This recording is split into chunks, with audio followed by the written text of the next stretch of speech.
Hello everyone, welcome to PU academy. मेरा नाम है चारू अग्रवाल और आज की वीडियो में हम बात करने वाले हैं सामाजिक परिवर्तन और सामाजिक स्थिरीकरण की। ठीक है, इससे पहले की जो वीडियोस हैं वो आ चुकी हैं। अगर आपने नहीं देखी हैं, लिंक डिस्क्रिप्शन में मिल जाएगा, जाके चेक कर लीजिएगा।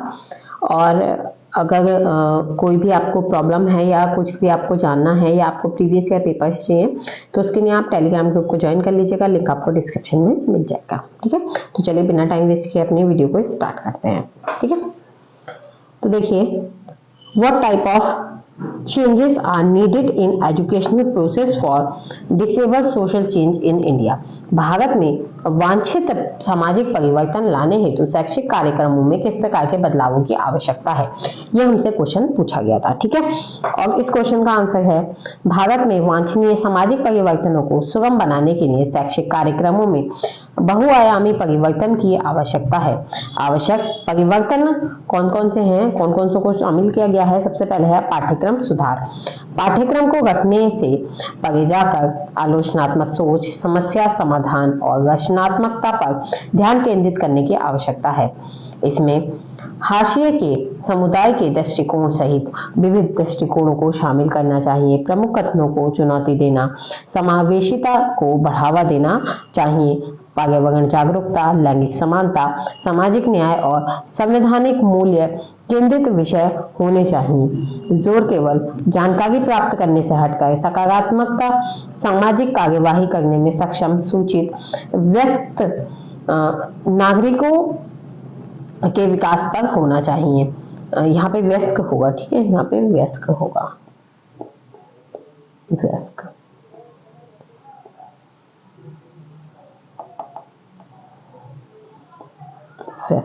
ओके, व्यावसायिक प्रशिक्षण और कौशल विकास को आर्थिक सशक्तिकरण के लिए व्यक्तियों को सुसज्जित करने के लिए भी एकीकृत किया जाना चाहिए।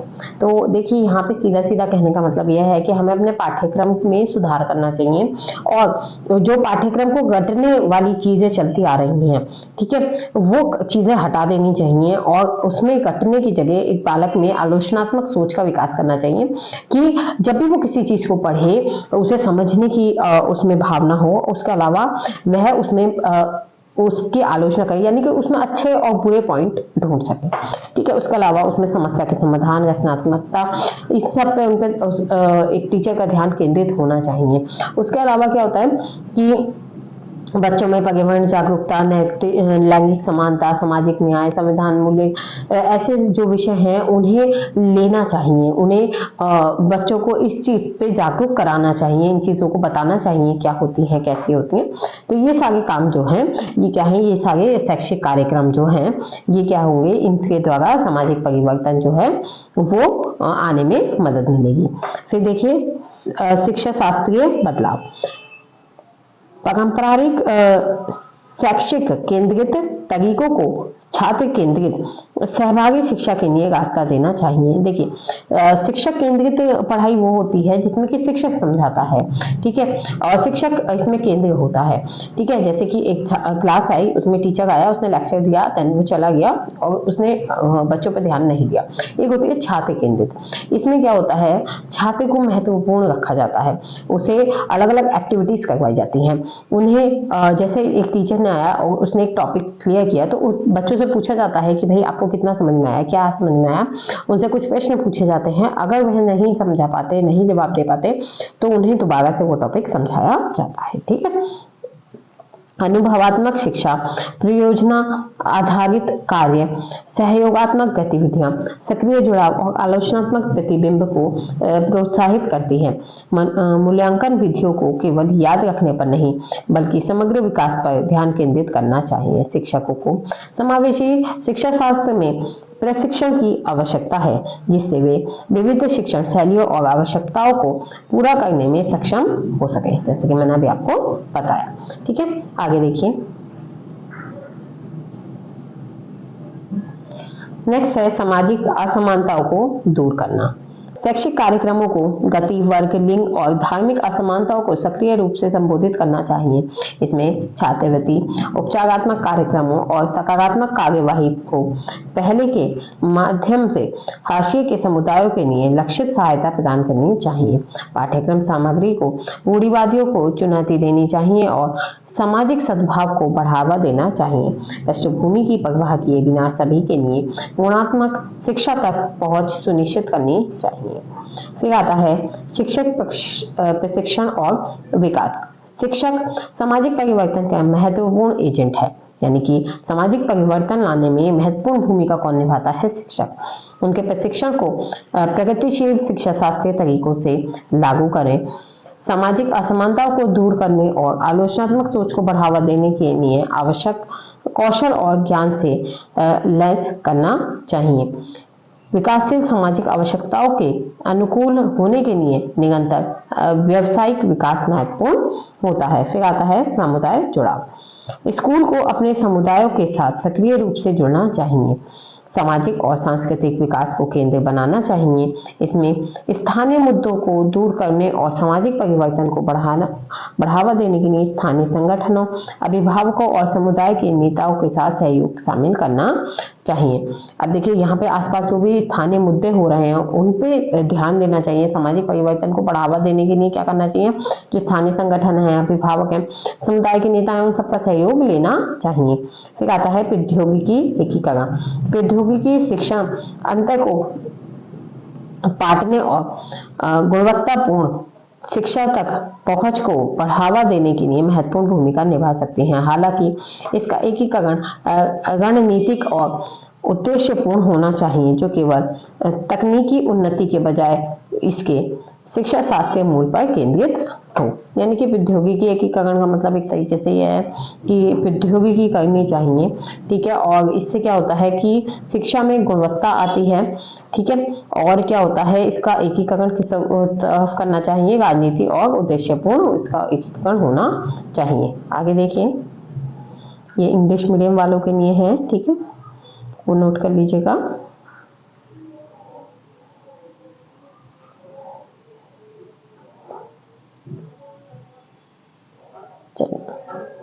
आगे देखते हैं, नेक्स्ट टॉपिक है हमारा भारत में सामाजिक परिवर्तन को प्रभावित करने वाले कारक, ठीक है। भारत में जो भी सामाजिक परिवर्तन हो रहा है उसे कौन कौन से कारक हैं जो प्रभावित करते हैं? सबसे पहले देखिए, भारत विविधता और प्राचीन परंपराओं का देश है, तेजी से और बहुआयामी सामाजिक परिवर्तनों का अनुभव कर रहा है, ठीक है। तो भारत में क्या है, विविधता और प्राचीन परंपराओं का देश यह है, और इसमें क्या है, तेजी से बहुआयामी सामाजिक परिवर्तन का अनुभव हो रहा है। यह परिवर्तन कई कारकों का एक जटिल अंतःक्रिया है। कुछ प्रगति के लिए दबाव डालते हैं और अन्य प्रतिरोध के रूप में कार्य करते हैं। इन कारकों को समझना भारतीय समाज में प्रक्षेप पथ का विश्लेषण करने के लिए महत्वपूर्ण है। सबसे पहला आता है तकनीकी प्रगति। सूचना और संचार प्रौद्योगिकी ICT, इंटरनेट, मोबाइल फोन और सोशल मीडिया का प्रसार ने सूचना तक पहुंच का लोकतांत्रिकरण किया है, सामाजिक मुद्दों के बारे में जागरूकता को बढ़ावा दिया है और हाशिए के समूहों को सशक्त बनाया है। इससे सामाजिक आंदोलनों और बहसों में बढ़ी हुई भागीदारी हुई है।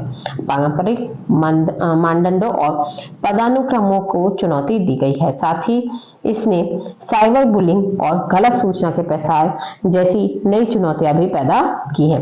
देखिए, सामाजिक परिवर्तन में एक महत्वपूर्ण भूमिका किसने निभाई है? तकनीकी प्रगति ने, जिसमें कि क्या आया, सूचना का अधिकार, ठीक है, ICT, सूचना और संचार प्रौद्योगिकी। अब इससे क्या हुआ कि बहुत कुछ अच्छा हुआ, ठीक है, जिससे internet, mobile phone, social media, इस सब से क्या हुआ कि लोकतंत्रीकरण हो पाया। मतलब घर बैठे ही सामाजिक मुद्दे जो हैं वो हमारे सामने आते हैं और ज्यादा वो उभर के सामने आए, हम ज्यादा चीजों से मतलब ज्यादा चीजों से जुड़ पाए, है ना। बहुत सी केसेस होते हैं जो हमें पहले पता नहीं चल पाते थे, लेकिन अब हमें दूर दराज के भी जो केसेस हैं वो पता चल जाते हैं। सामाजिक मुद्दों के बारे में जागरूकता को इससे बढ़ावा मिला, ठीक है। लेकिन इससे क्या हुआ कि साइबर बुलिंग और गलत सूचना जैसी भी हमारे सामने परिस्थितियां उत्पन्न हो गई। फिर आता है औद्योगिकरण और शहरीकरण। तेजी से औद्योगिकरण और शहरीकरण ने सामाजिक गतिशीलता, विभिन्न संस्कृतियों के संपर्क और पारस्परिक सामाजिक संरचनाओं के टूटने का कारण बना। इससे अवसर और चुनौतियां दोनों पैदा हुई। इससे झुग्गियों का विकास, पर्यावरणीय क्षरण और सामाजिक असमानताएं शामिल है। अब देखिए, औद्योगिकरण यानी कि फैक्ट्रीज वगैरह का बढ़ना और शहरीकरण, शहरों का विकास होना, इससे क्या हुआ, सामाजिक गतिशीलता, विभिन्न संस्कृतियों का संपर्क और पारंपरिक सामाजिक संरचनाएं क्या हुई, टूटने लगी। ठीक है, ये सब क्या हुआ, ये इन सब का टूटने का कारण बना। इससे क्या है, कुछ अवसर भी मिले, क्योंकि ऐसा नहीं है कि फैक्ट्रीज हुई, औद्योगिकरण आया तो इससे बेरोजगारी घटी, शहरीकरण आया, लोगों का विकास हुआ। ठीक है, तो इससे अवसर भी मिले, लेकिन साथ ही साथ चुनौतियां भी पैदा हुई, जिसमें झुग्गियों का विकास होने लगा, पर्यावरण को नुकसान होने लगा और सामाजिक असमानताएं भी बढ़ने लगी। फिर देखिए, फिर आता है हमारा आर्थिक कारक, वैश्वीकरण और उदारीकरण। आर्थिक उदारीकरण से आर्थिक गतिविधि और विदेशी निवेश में वृद्धि हुई है, लेकिन इससे आय में असमानता और अमीर और गरीब के बीच बढ़ता अंतर भी हुआ है। यह असमानता सामाजिक अशांति और असंतोष को बढ़ावा देती है। फिर आता है गरीबी और असमानता। लगातार गरीबी और असमानता सामाजिक परिवर्तन के लिए प्रमुख बाधाएं बनी हुई हैं। शिक्षा, स्वास्थ्य सेवा और बुनियादी आवश्यकताओं तक पहुंच की कमी सामाजिक स्थिरीकरण को कायम रखती है और हाशिए के समुदाय के सशक्तिकरण में बाधा डालती है। ठीक है, यानी कि लगातार जो गरीबी और असमानता बढ़ती जा रही है, ये क्या है, सामाजिक परिवर्तन में बहुत बड़ी बाधा का काम कर रही है। फिर आता है रोजगार के अवसर। रोजगार के अवसरों की प्रकृति सामाजिक गतिशीलता को महत्वपूर्ण रूप से प्रभावित करती है। कृषि से उद्योग और सेवाओं में बदलाव से नए सामाजिक वर्ग बनते हैं और पारंपरिक शक्ति संरचना में भी बदलाव आता है। फिर देखिए, राजनीतिक कारक, सरकारी नीतियां और कानून। सामाजिक न्याय के उद्देश्य से सरकारी पहल, जैसे कि अनुसूचित जातियों, अनुसूचित जनजातियों और पिछड़ा वर्ग के आरक्षण नीतियां ने सामाजिक समावेश को बढ़ावा देने में महत्वपूर्ण भूमिका निभाई है। हालांकि इसके कार्यान्वयन और प्रभाव को लेकर चिंताओं के साथ उनकी प्रभावशीलता पर भी बहस हुई है।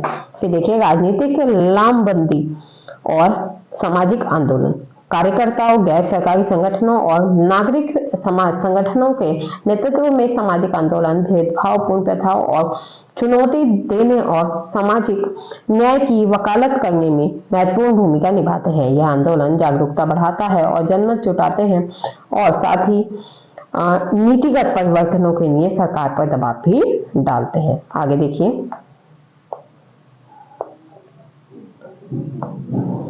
फिर आता है पहचान की राजनीति का उदय। ठीक है, पहचान की राजनीति का उदय।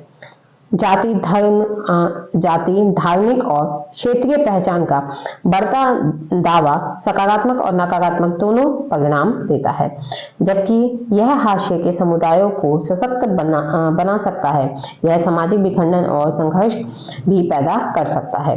फिर आता है सामाजिक सांस्कृतिक कारण, परिवार संरचनाओं में परिवर्तन। पारंपरिक परिवार संरचनाओं में परिवर्तन हो रहा है। इसमें नाभिकीय परिवारों में वृद्धि, विवाह में देरी और लिंग भूमिकाओं में परिवर्तन शामिल है। इसका सामाजिक मानदंडों और अपेक्षाओं पर प्रभाव पड़ता है। शिक्षा और साक्षरता, विशेष रूप से महिलाओं में साक्षरता दरों में वृद्धि ने व्यक्तियों को सशक्त बनाया है और सामाजिक जागरूकता और भागीदारी में योगदान दिया है। शिक्षा सामाजिक परिवर्तन का एक प्रमुख चालक है, जो पारंपरिक मान्यताओं को चुनौती देता है और आलोचनात्मक सोच को बढ़ावा देता है। फिर आता है धार्मिक और सांस्कृतिक विश्वास। धार्मिक और सांस्कृतिक विश्वास सामाजिक मानदंडों और मूल्यों को आकार देते रहते हैं, जबकि कुछ परंपराएं विकसित हो रही हैं, अन्य गहराई से जुड़े हुए हैं, जिससे आधुनिकता और परंपरा के बीच टकराव होता है। फिर देखिए, फिर है जाति व्यवस्था। गहरी जड़ वाली जाति व्यवस्था हालांकि आधिकारिक तौर पर गैर कानूनी है, क्योंकि जाति व्यवस्था को खत्म कर दिया गया है। ठीक है, जाति के तौर पर आप ऊंच नीच नहीं कर सकते। सामाजिक संबंधों और अवसरों तक पहुंच को प्रभावित करती है। जाति भेदभाव को मिटाने का प्रयास चल रहे हैं, लेकिन प्रणाली की दृढ़ता एक प्रमुख सामाजिक चुनौती बन गई है। फिर देखिए जनसांख्यिकी कारण, जनसंख्या वृद्धि और प्रवास।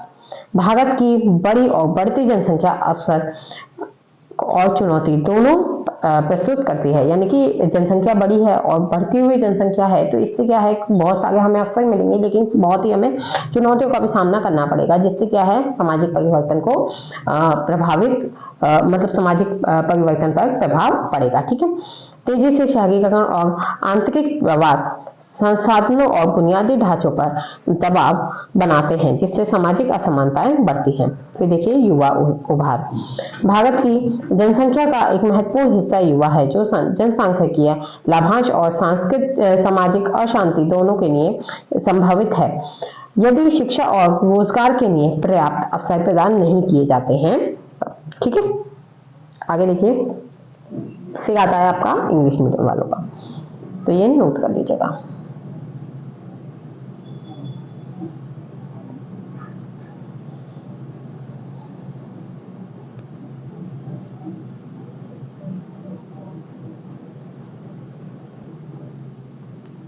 अब देखिए सामाजिक परिवर्तन का अर्थ, मीनिंग ऑफ सोशल चेंज। सामाजिक परिवर्तन सामाजिक संरचना के भीतर तंत्रों से परिवर्तन को संदर्भित करता है, जो सांस्कृतिक प्रतीकों, मानदंडों, मूल्यों या विश्वासों में बदलाव की विशेषता है। इसमें व्यापक परिवर्तनों की एक विशेष श्रृंखला शामिल है, जैसे कि दृष्टिकोण और व्यवहार में सूक्ष्म बदलाव से लेकर कट्टरपंथी क्रांतियों जो पूरी सामाजिक प्रणालियों को उलट देती हैं। यह परिवर्तन वृद्धिशील और क्रमिक हो सकते हैं, जो पीढ़ियों में होते हैं, या तेज और नाटकीय होते हैं, जो युद्धों, तकनीकी नवाचारों या सामाजिक आंदोलनों जैसे घटनाओं से प्रेरित होते हैं। सामाजिक परिवर्तन के कारण जटिल और बहुआयामी हैं, अक्सर कारकों के संगम से उत्पन्न होते हैं। ठीक है, यानी सामाजिक परिवर्तन क्या है, एक तरीके से सामाजिक संरचना में आने वाला परिवर्तन, जिसमें सांस्कृतिक प्रतीकों, मानदंडों, मूल्यों और विश्वासों में बदलाव लाया जाता है। ठीक है, ये क्या है, एक बड़ी सी श्रृंखला है, जैसे कि दृष्टिकोणों और व्यवहार में सूक्ष्म बदलाव लाना। ठीक है, कट्टरपंथी जो क्रांतियां हैं, उनमें क्या है, सामाजिक प्रणालियों को उलट देती हैं, यानी कि उनमें परिवर्तन लाना। ये परिवर्तन वृद्धिशील और क्रमिक हो सकता है, जो पीढ़ियों में होते हैं, यानी कि या तेज और नाटकीय होते हैं, यानी कि ये तो बहुत जल्दी नाटक वाले होते हैं, वो तेज होते हैं, या फिर क्या होते हैं कि बहुत पीढ़ियों में होते हैं। जैसे कि क्या होता है कि अगर आप किसी सांस्कृतिक प्रतीक या किसी मूल्य, किसी विश्वास, किसी मानदंड को आप बदलना चाहते हैं, किसी सोच को आप बदलना चाहते हैं, तो वो एक बार में नहीं बदलती, वो कई पीढ़ियों में जाके बदलती है। ठीक है, एक पीढ़ी में वो नहीं बदलती, वो आने वाली कई पीढ़ियों में जाके कहीं बदलाव उसमें देखने के लिए हमें मिलता है। ठीक है, तो ये क्या होता है, जो युद्ध और तकनीकी नवाचारों या सामाजिक आंदोलन जैसे घटनाओं से प्रेरित होती है। तो यानी कि एक बहुत लंबी चलने वाली एक प्रोसेस है, जैसे किसी चीज को अगर बदलना है, जैसे कि मान लीजिए हमारे पुराने समय में अगर विधवा पुनर्विवाह को शुरू किया गया, या बाल विवाह को रोका गया, या फिर सती प्रथा को रोका गया, तो इसके लिए ऐसा नहीं है कि किसी इंसान ने आके कहा कि भाई ऐसा कर दीजिए, ऐसा रोक दीजिए और सब मान गए, ऐसा नहीं है। उन्हें बहुत से आंदोलन करने पड़े, बहुत से सोचों को बदलना पड़ा, बहुत से लोगों को क्या है, उनका लोगों का उन्हें सामना करना पड़ा। ठीक है, उन्हें बहुत से कठिनाइयों का सामना करना पड़ा। अब ऐसा है ना कि जो वो गुड़ियों को मानता था, जो उन चीजों को मानता था, उन लोगों से जब नई पीढ़ी आई, ठीक है, वो लोग चले गए, वो लोग खत्म हो गए और नई पीढ़ी आई, ठीक है, तो वो क्या है, उन्हें इनके विचार कुछ पसंद आए। ठीक है, तो इससे क्या हुआ कि उन्होंने इस चीज को छोड़ दिया। फिर आने वाली और पीढ़ी, इस तरीके से अलग अलग जब पीढ़ी दर पीढ़ी आगे बढ़ता रहा, तो इस तरीके से ये प्रथाएं समय के साथ समाप्त हो गई। और क्या है कि कानून पे बन गए, लेकिन जरूरी नहीं है कि कानून बनने के बाद भी उन चीजों को छोड़ दिया गया, क्योंकि कुछ लोग गैर कानूनी तौर पर भी इन प्रथाओं को करते रहते हैं। ठीक है, फिर आगे देखिए, तकनीकी प्रगति। नई प्रौद्योगिकियां हमेशा सामाजिक संरचना को नया रूप देती हैं, संचार, उत्पादन और यहाँ तक कि दुनिया की हमारी समझ को प्रभावित करती हैं। उदाहरण के लिए इंटरनेट ने सामाजिक संपर्क, सूचना प्रचार और राजनीतिक संगठन को नाटकीय रूप में बदल दिया। नेक्स्ट है पर्यावरणीय कारक। प्राकृतिक आपदाएं, जलवायु परिवर्तन और संसाधनों की कमी महत्वपूर्ण सामाजिक समायोजन के लिए मजबूर कर सकते हैं, जिससे प्रवासन, पर्यटन, पैटर्न परिवर्तित आर्थिक प्रणाली और सामाजिक संगठन के नए रूप बनते हैं। फिर देखिए जनसांख्यिकीय बदलाव। जनसंख्या के आकार, आयु संरचना या जातीय संरचना में परिवर्तन सामाजिक गतिशीलता को महत्वपूर्ण रूप से प्रभावित कर सकते हैं, जिससे राजनीतिक शक्ति, आर्थिक अवसरों और सांस्कृतिक मूल्यों में बदलाव आते हैं। फिर देखिए सांस्कृतिक प्रसार। संस्कृतियों में विचार, मान्यताओं और प्रथाओं का प्रसार महत्वपूर्ण सामाजिक परिवर्तन का कारण बन सकता है, जिसके परिणाम स्वरूप अक्सर परंपराओं का मिश्रण और नए सांस्कृतिक रूपों का उदय होता है। आगे देखिए, फिर आता है सामाजिक आंदोलन। मौजूदा सत्ता संरचनाओं को चुनौती देने या सामाजिक न्याय की वकालत करने वाले समूहों द्वारा सामूहिक कार्यवाही परिवर्तन के लिए शक्तिशाली उत्प्रेरक हो सकती है, जिससे कानूनी सुधार, नीतिगत बदलाव और सामाजिक मानदंडों में परिवर्तन हो सकते हैं। फिर देखिए राजनीतिक क्रांतियां। मौजूदा राजनीतिक प्रणालियों के कट्टरपंथी और अक्सर हिंसक उथल-पुथल सामाजिक संरचनाओं को मौलिक रूप से नया रूप दे सकते हैं, जिससे आर्थिक प्रणालियों, कानूनी ढांचों और सामाजिक पदानुक्रम में व्यापक परिवर्तन हो सकते हैं। सामाजिक परिवर्तन शायद ही कभी एक समान या सार्वभौमिक रूप से स्वागत योग्य होता है।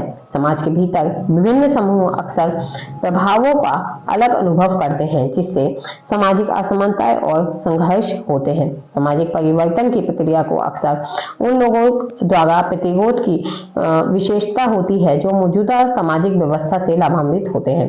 तो अक्सर सामाजिक परिवर्तन की जो प्रक्रिया है उसके विरोध में वही लोग खड़े होते हैं जिन्हें सामाजिक व्यवस्था से कहीं ना कहीं कोई ना कोई लाभ हो रहा होता है। ठीक है, चलिए आगे देखिए। ये इंग्लिश मीडियम वालों के लिए है, ठीक है, वो नोट कर लीजिएगा।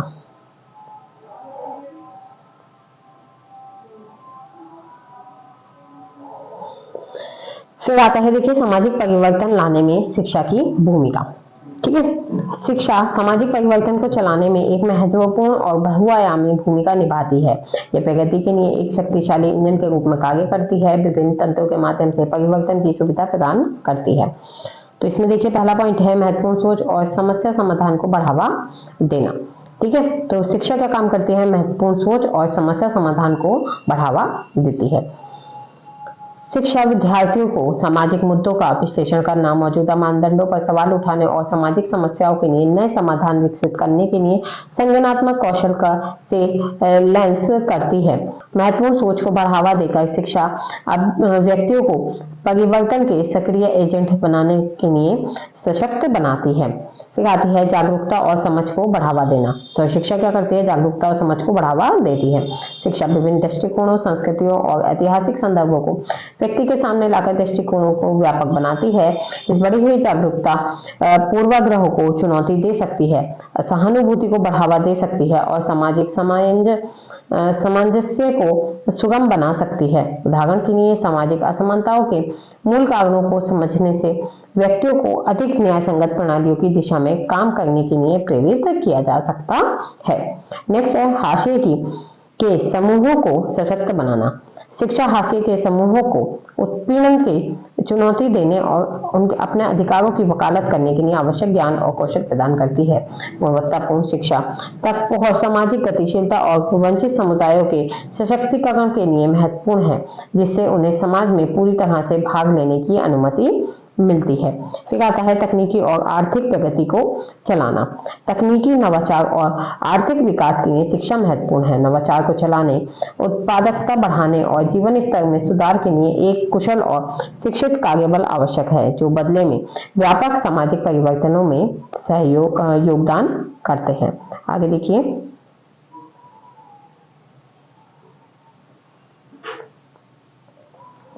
फिर आता है जिम्मेदार नागरिकता का विकास। तो शिक्षा द्वारा जिम्मेदार नागरिकता का विकास भी होता है।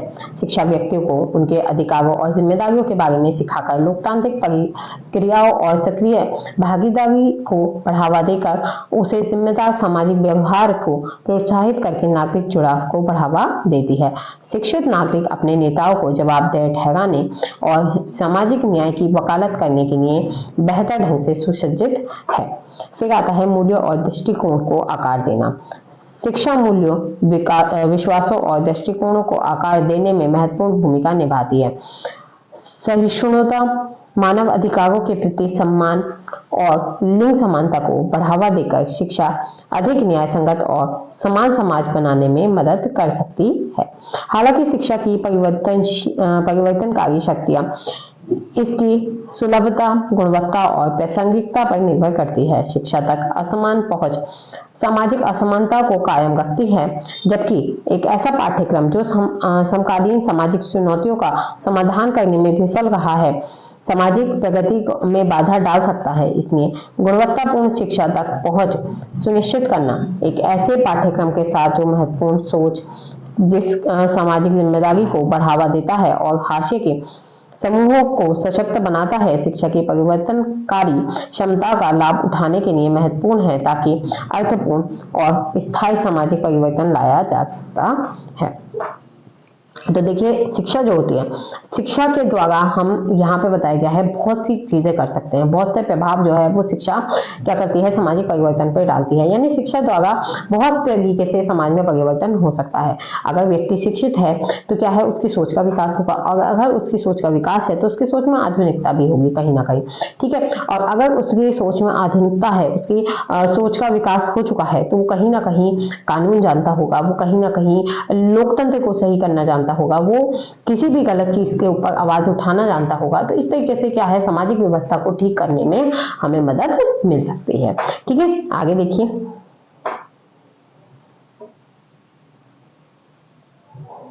इंग्लिश मीडियम वाले नोट कर लीजिएगा, ठीक है। फिर देखिए, फिर ये क्वेश्चन था, teacher is the competent agent of social change, comment on it. यानी अध्यापक सामाजिक परिवर्तन का सक्षम प्रतिनिधि है, टिप्पणी कीजिए।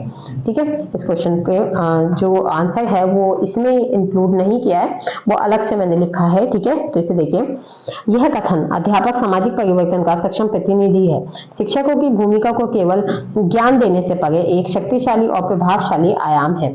यह सुझाव देता है कि शिक्षक कौशल, प्रभाव और क्षमता रखते हैं जिससे वे सक्रिय रूप से सामाजिक मूल्यों, विश्वासों और संरचनाओं को आकार दे सकते हैं। इस प्रभाव के कई महत्वपूर्ण पहलू हैं। सबसे पहले देखिए, मन और मूल्यों को आकार देना। शिक्षक एक पीढ़ी के विश्व दृष्टि के प्राथमिक वास्तुकार होते हैं। पाठ्यक्रम डिजाइन, कक्षा में बातचीत और सलाह के माध्यम से वे आलोचनात्मक सोच, सहानुभूति, सम्मान और सामाजिक जिम्मेदारियों जैसे मूल्यों का संचार करते हैं। इन गुणों को बढ़ावा देकर वे अधिक न्याय संगत और समान समाज की नींव रखते हैं। वे केवल तथ्यों को प्रसारित नहीं करते, बल्कि सकारात्मक सामाजिक जुड़ाव में सक्षम नैतिक नागरिकों का विकास करते हैं। एक शिक्षक द्वारा जानबूझकर या अनजाने में पोषित मूल्य और दृष्टिकोण छात्रों के भविष्य के व्यवहार और दृष्टिकोण को बहुत प्रभावित करते हैं। फिर आता है आलोचनात्मक चेतना को बढ़ावा देना।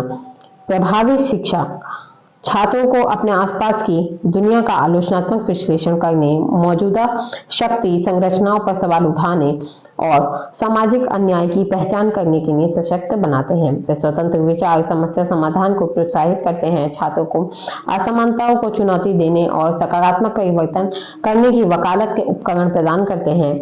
यथास्थिति की निष्क्रिय स्वीकृति की वजह से यह विश्लेषण और आलोचना करने की क्षमता सक्रिय नागरिकता को बढ़ावा देते हैं। आगे देखिए, फिर आता है सकारात्मक व्यवहार का अनुसरण करना। शिक्षक जानबूझकर या अनजाने में आदर्श बनते हैं। उनके कार्य, बातचीत और प्रतिबद्धताओं उनके मूल्यों और विश्वास को दर्शाती हैं, जो छात्रों के व्यवहार और दृष्टिकोण को प्रभावित करती हैं। उदाहरण के लिए, सामाजिक न्याय के प्रति एक शिक्षक की प्रतिबद्धता छात्रों को समान कार्यों में शामिल होने के लिए प्रेरित करती है। यह अनुकरण कक्षा से परे पूरे समुदाय को प्रभावित करता है। फिर देखिए, समावेशिता और विविधता को बढ़ावा देना। शिक्षक समावेश सीखने के माहौल बनाने में महत्वपूर्ण भूमिका निभाते हैं, जो विविधता का जश्न मनाते हैं। विभिन्न संस्कृतियों, पृष्ठभूमि और दृष्टिकोणों के लिए समझ और सम्मान को बढ़ावा देकर वे एक अधिक सहिष्णु और सौहार्दपूर्ण समाज में योगदान करते हैं। पूर्वाग्रह और पक्षपात को यह विघटन सार्थक सामाजिक परिवर्तन प्राप्त करने के लिए महत्वपूर्ण है। आगे देखिए, सामूहिक जुड़ाव को उत्प्रेरित करना। शिक्षक अक्सर स्कूल और व्यापक समुदाय के बीच सेतु का काम करते हैं, यानी पुल का काम करते हैं। वे ऐसी परियोजनाएं शुरू कर सकते हैं जिसमें माता पिता, स्थानीय संगठन और सामूहिक नेता शामिल हो, जिससे सहयोग हो और साझा सामाजिक मुद्दों का समाधान हो सके। यह जुड़ाव शिक्षक के प्रभाव को कक्षा के दायरे से परे विस्तारित करता है, यानी कक्षा के दायरे से बढ़ के जो है इसमें कुछ सीखने के लिए मिलता है। हालांकि सीमाओं को स्वीकार करना महत्वपूर्ण है। कथन की प्रभावशीलता विभिन्न कारकों पर निर्भर करती है, जिसमें शिक्षक का प्रशिक्षण, शिक्षा प्रणाली की संरचना और सामाजिक संदर्भ शामिल है। शिक्षकों को प्रतिबंधात्मक पाठ्यक्रम, सीमित संस्थाओं या परिवर्तन के लिए सामाजिक प्रतिरोध जैसी बाधाओं का सामना करना पड़ता है। इसके अलावा एक शिक्षक के प्रयासों का प्रभाव तुरंत या स्पष्ट आसानी से मापने योग्य नहीं हो सकता है। ठीक है, आगे देखिए।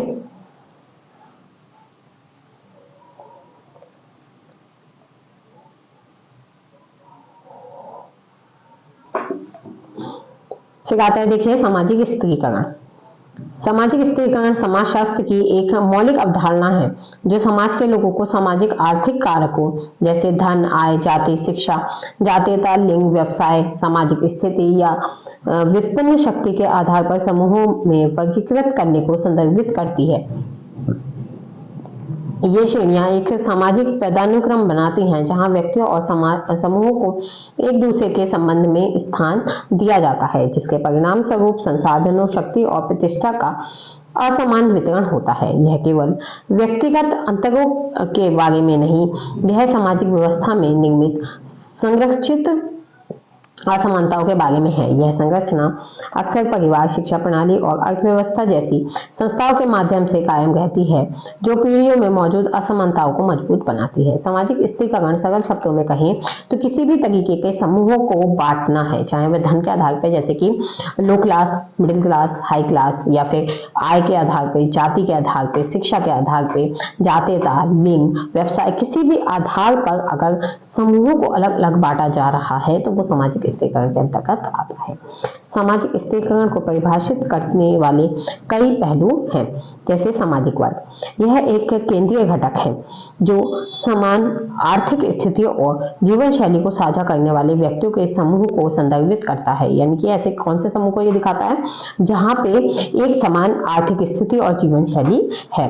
वर्ग भेद अक्सर आय, धन, व्यवसाय और शिक्षा जैसे कारकों पर आधारित होता है, जबकि वर्गों के बीच की सीमाएं धुंधली हो सकती हैं। प्रणाली में आमतौर पर एक पदानुक्रम शामिल होता है। उच्च वर्ग यानी कि हाई क्लास, निम्न वर्ग, लो क्लास, मध्यम वर्ग बीच में जगह घेरते हैं, आर्थिक आराम और सामाजिक स्थिति के विभिन्न स्तरों के साथ। ठीक है, फिर आता है सामाजिक स्थिति।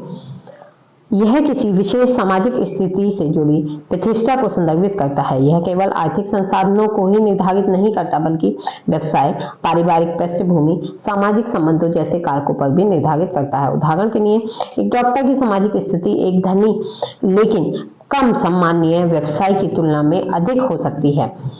यह तत्व स्त्रीकरण के गैर आर्थिक पहलुओं पर प्रकाश डालता है। आगे देखिए। फिर आता है शक्ति। यह दूसरों को प्रभावित करने या नियंत्रित करने की क्षमता को संदर्भित करता है, यहाँ तक कि उनकी इच्छा के विरुद्ध भी। उच्च सामाजिक स्तरों में व्यक्ति और समूह आमतौर पर उन लोगों को की तुलना में अधिक शक्ति रखते हैं जो नीचे है। यह शक्ति राजनीतिक प्रभाव, आर्थिक नियंत्रण और सामाजिक प्रभुत्व में प्रकट हो सकती है। फिर आता है खुली तथा बंद प्रणाली। स्त्रीकरण प्रणालियां अपने खुलेपन की डिग्री में भिन्न होती हैं। खुली प्रणालियां जैसे क्या हो गया, योग्यता तंत्र, आदर्श रूप से व्यक्तियों के पास सामाजिक गतिशीलताओं के लिए अधिक अवसर होते हैं। उनके व्यक्तित्व, प्रयासों और उपलब्धियों के आधार पर सामाजिक पदानुक्रम में ऊपर या नीचे जाना। दूसरी ओर बंद प्रणालियां जैसे कौन सी, जाति प्रणालियां सीमित सामाजिक गतिशीलता प्रदान करती हैं, जिससे किसी व्यक्ति की सामाजिक स्थिति काफी हद तक जन्म पर आधारित होती है। अधिकांश समाज खुली और बंद प्रणालियों के तत्वों को प्रदर्शित करते हैं। फिर आते हैं स्त्रीकरण के आयाम। स्त्रीकरण केवल आर्थिक असमानता के बारे में ही नहीं, बल्कि वह बहुआयामी है, जिसमें जाति, जातीयता, लिंग, आयु जैसे कारक शामिल हैं। ये आयाम अक्सर प्रतिच्छेदन करते हैं और परस्पर क्रिया करते हैं, असमानता के जटिल पैटर्न बनाते हैं। उदाहरण के लिए, एक अश्वेत महिला को अपनी जाति और लिंग दोनों के कारण कई प्रकार के नुकसानों का सामना करना पड़ सकता है। क्यों? क्योंकि वो एक अश्वेत महिला है, उसके अलावा मतलब वो एक काली महिला है, ठीक है, उसके रंग, और उसके अलावा वो एक महिला है, तो लिंग दोनों की वजह से उसे कई प्रकार के नुकसानों का सामना करना पड़ सकता है। फिर देखिए सामाजिक स्त्रीकरण के परिणाम।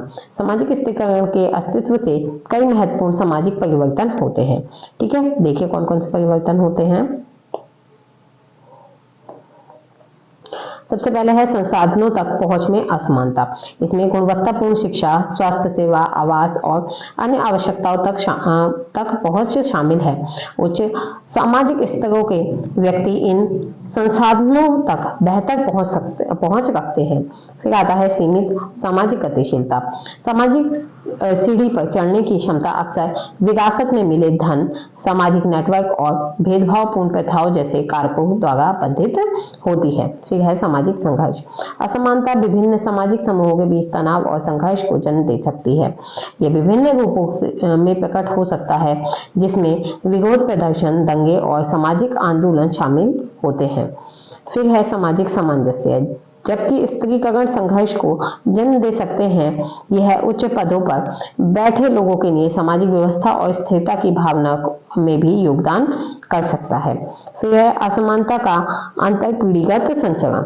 सामाजिक वर्ग और स्त्रीकरण के अन्य रूप अक्सर एक पीढ़ी से दूसरी पीढ़ी तक पारित होते हैं, यानी एक पीढ़ी से दूसरी पीढ़ी तक जाते हैं। समय के साथ असमानताओं को मजबूत करते हैं, यानी कि इससे क्या होता है, एक समय के साथ जैसे समय बढ़ता है, जो असमानता है वो भी मजबूत होती चली जाती हैं। ठीक है, आगे देखिए, ये इंग्लिश मीडियम वालों के लिए है। ठीक है,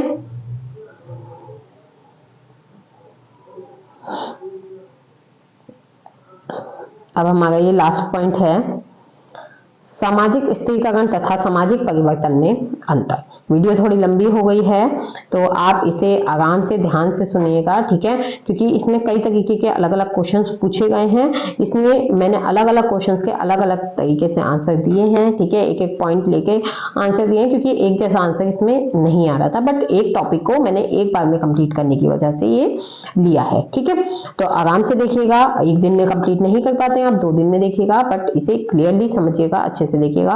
बाकी कोई भी प्रॉब्लम होती है तो आप कमेंट बॉक्स में कमेंट करके बता सकते हैं। ठीक है, चलिए, सामाजिक स्त्रीकरण और सामाजिक परिवर्तन भिन्न लेकिन परस्पर जुड़े और समाजशास्त्रीय अवधारणाएं हैं। इनके अंतर को समझना समाजों के विकास को समझने के लिए महत्वपूर्ण है। सामाजिक स्त्रीकरण एक ऐसी प्रणाली को संदर्भित करता है जिसके द्वारा एक समाज लोगों की श्रेणियों को पदानुक्रम में रैंक करता है। यह पदानुक्रम केवल व्यक्तिगत अंतरों के बारे में नहीं है, यह सामाजिक व्यवस्था में निर्मित संचारित असमानता के बारे में है। स्त्रीकरण में मूल्यवान संसाधनों का असमान वितरण शामिल है, जैसे कि धन, शक्ति, प्रतिष्ठा और सामाजिक स्थिति। क्या होता है, ये सब में बराबर बटी हुई नहीं है।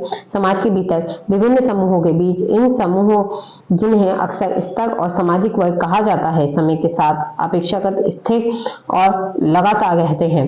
स्त्रीकरण विभिन्न कारकों पर आधारित हो सकता है, जिसमें क्या क्या शामिल है, आर्थिक असमानता, सामाजिक स्थिति और राजनीतिक शक्ति। ठीक है, आर्थिक समानता क्या हो गई, आय, संपत्ति, संसाधनों की पहुंच में अंतर। ठीक है, यानी कि किसी की आय ज्यादा है, किसी की संपत्ति ज्यादा है, या फिर किसी के पास संसाधन ज्यादा है। ठीक है, यानी कि किसी के पास सुविधाएं ज्यादा हैं। सामाजिक स्थिति जैसे विशिष्ट व्यवसाय, जीवन शैली, या फिर सामाजिक समूहों से जुड़ी प्रतिष्ठा, या फिर राजनीतिक शक्ति, निर्णय लेने की प्रक्रियाओं पर प्रभाव और संसाधनों पर नियंत्रण।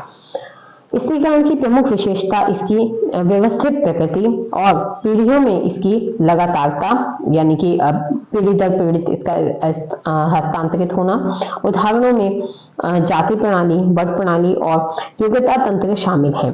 ठीक है, दूसरी ओर सामाजिक परिवर्तन समाज की समय के साथ समाज की सामाजिक संरचना और संस्कृति में परिवर्तनों को संदर्भित करता है।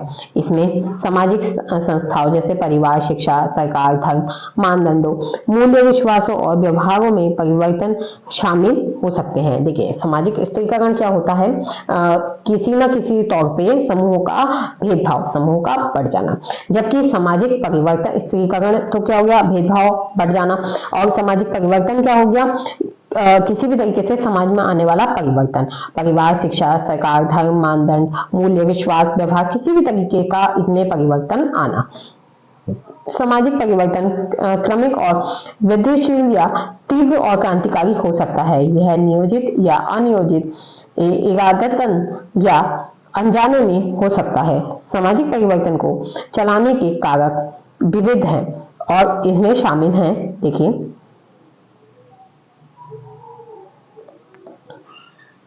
तकनीकी प्रगति, जनसांख्यिकीय बदलाव, पर्यावरणीय कारक, राजनीतिक आंदोलन, सांस्कृतिक प्रसार या अंतर संबंध। तो देखिए, तकनीकी प्रगति क्या है? नए आविष्कार और नवाचार जो सामाजिक प्रथाओं को बदलते हैं। ठीक है, तो कोई भी ऐसा नया आविष्कार या नवाचार जो कि सामाजिक प्रथाओं को बदले। जनसांख्यिकीय बदलाव यानी कि जनसंख्या का आकार, आयु संरचना या संरचना में परिवर्तन आना। पर्यावरणीय कारक, प्राकृतिक आपदाएं, जलवायु परिवर्तन, संसाधन दुर्लभता, ये सब क्या है? सामाजिक परिवर्तन में आ गई। राजनीतिक आंदोलन, मौजूदा सत्ता संरचनाओं को चुनौती देकर परिवर्तन की वकालत करने वाले सामाजिक आंदोलन। ठीक है, ये सब किस में आ गए? ये भी सामाजिक परिवर्तन में आ गए, क्योंकि उसके लिए सामाजिक आंदोलन किए जा रहे हैं। ठीक है, सांस्कृतिक प्रसार यानी कि समाजों में विचारों और मूल्यों और प्रथाओं का प्रसार करना। ठीक है, फिर देखिए अंतःसंबंध, सामाजिक स्त्रीकरण सामाजिक परिवर्तन को प्रभावित करता है और इसके विपरीत भी। मौजूदा असमानता और परिवर्तनों में बाधा डाल सकती है या उसे सुगम बनाती है।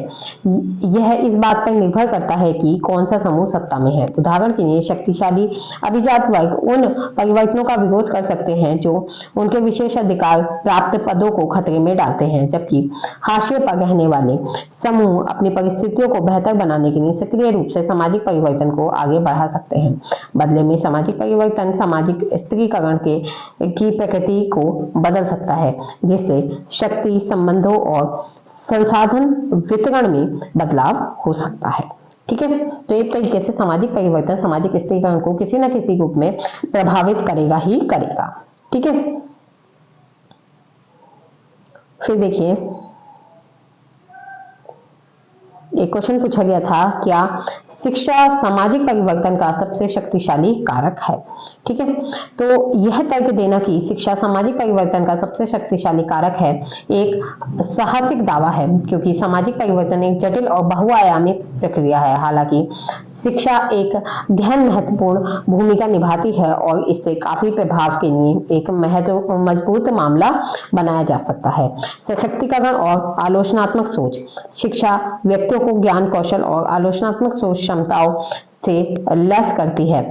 यह उन्हें मौजूदा सामाजिक संरचनाओं, मानदंडों और असमानताओं पर सवाल उठाने में सक्षम बनाता है, यथास्थिति पर सवाल उठाने को बढ़ावा देता है, जो सामाजिक परिवर्तन का एक महत्वपूर्ण घटक है। शिक्षित व्यक्ति राजनीतिक प्रक्रियाओं में भाग लेने, सामाजिक न्याय की वकालत करने और दमनकारी व्यवस्थाओं को चुनौती देने की अधिक संभावना रखते हैं। फिर आता है सामाजिक गतिशीलता। शिक्षा सामाजिक गतिशीलता के लिए एक वाहन के रूप में काम करती है, जिससे वंचित पृष्ठभूमि के व्यक्ति अपनी आर्थिक और सामाजिक स्थिति में सुधार कर सकते हैं। बेहतर अवसरों के द्वार खोलकर शिक्षा सामाजिक असमानताओं को कम करने और अधिक न्याय संगत समाज बनाने में मदद कर सकती है। फिर आता है तकनीकी और आर्थिक प्रगति। तकनीकी नवाचार और आर्थिक विकास के लिए शिक्षा आवश्यक है। एक अच्छी तरह से शिक्षित कार्यबल उत्पादकता, नवाचार और आर्थिक विकास को बढ़ावा देता है, जिससे सामाजिक परिवर्तन होने लगते हैं। यह बदले में सामाजिक संरचना और संबंधों को प्रभावित कर सकता है। फिर आता है सामाजिक सामंजस्य और समझ को बढ़ावा देना। शिक्षा विविध दृष्टिकोणों के संपर्क को बढ़ावा देकर, पूर्वाग्रह को चुनौती देकर अंतर सांस्कृतिक समझ, सहिष्णुता और सामाजिक सामंजस्य को बढ़ावा दे सकती है। शांतिपूर्ण और न्याय संगत सामाजिक विकास के लिए यह समझ महत्वपूर्ण होती है। तो इस तरीके से शिक्षा जो है सामाजिक परिवर्तन का एक शक्तिशाली कारक है। यानी कि सामाजिक परिवर्तन में शिक्षा की कहीं ना कहीं बहुत ही अधिक भूमिका अपनी जगह है। ठीक है, आगे देखिए, जागरूकता और सामाजिक सक्रियता। शिक्षा सामाजिक मुद्दों जैसे गरीबी, असमानता और पर्यावरणीय के बारे में जागरूकता बढ़ाती है। यह जागरूकता सामाजिक सक्रियता को प्रेरित कर सकती है। इन चुनौतियों का समाधान करने के लिए सामूहिक कार्यवाही को जुटा सकती है। हालांकि सीमाओं को स्वीकार करना महत्वपूर्ण है।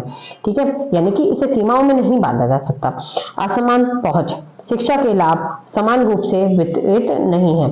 गुणवत्तापूर्ण शिक्षा तक पहुंच में असमानताएं मौजूद हैं। सामाजिक असमानताओं को कायम रखती है, सामाजिक परिवर्तन की क्षमता को नकारती है। ठीक है, तो सीमाओं को स्वीकार करना महत्वपूर्ण है। यानी कि कुछ सीमाएं जो है शिक्षा की भी होती हैं। सबसे पहले है असमान पहुंच। जरूरी नहीं है कि शिक्षा से सभी लोगों में समान सोच आए, समान लाभ हमें मिले, क्योंकि शिक्षा कहीं की बहुत ज्यादा गुणवत्तापूर्ण होती है और कहीं पर नहीं होती, उसमें भी असमानता हमें देखने के लिए मिलती है। यथास्थिति को बनाए रखने में शिक्षा की भूमिका।